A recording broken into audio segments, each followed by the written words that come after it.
بسم الله توكلت على الله والصلاة والسلام على رسول الله. بمناسبة النهاردة الجمعة إن شاء الله.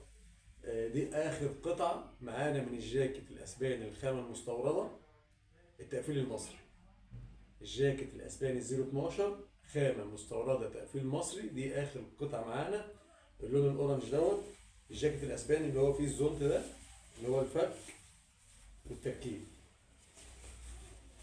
الزونت ده فك وتركيب بالسوسة بتاعته، تمام اهو.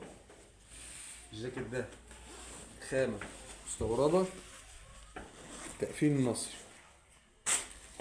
البطل فايبر، في اللي هي التطبيقة دي،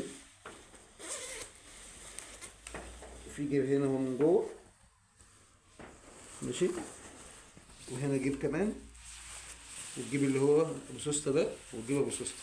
الجاكيت ده اخر قطعة متوفرة معانا، مقاس 2 اكس، مقاس 2 اكس، بس مقاس مستريح قوي. يعني انا مثلا وزني مثلا من يعني اقول حوالي 60 كيلو او 65 كيلو، فهو كبير عليا. ده مقاس 2 اكس يلبس مثلا حوالي 80 كيلو. الجاكيت ده هو فيه عيب، هو مش عيب والله، بس انا ايه للامانه يعني.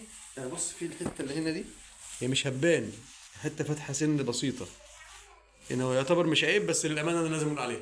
انا هبيع لك الجاكيت ده اقسم بالله العلي العظيم اقل من سعر جملته بكتير، بس بمناسبه ان هو اخر قطعه وبمناسبه النهارده الجمعه. الجاكيت ده انا بقوله لك ب 250 جنيه بس، ب 250 جنيه بس. جاكيت اسباني 012 خامة مستوردة تقفيل مصري، زونت فك وتركيب، ب 250 جنيه بس. التوصيل مجانا لأي مكان داخل الحومدية، يا رب مقابل 10 جنيه. أي مكان داخل الحومدية حال استلام الأوردر. يعني لو الأوردر راح لك وخدته هتدفع 10 جنيه، لو راح لك والجاكيت ما عجبكش طلع مش مقاسك أي حاجة، مش هتدفع 10 جنيه، ومش هاخد منك حاجة. والمكان برضو الناس اللي بتسأل عن المكان هو في الحومدية عند التلات كباري. وكل عام وانتم بألف خير.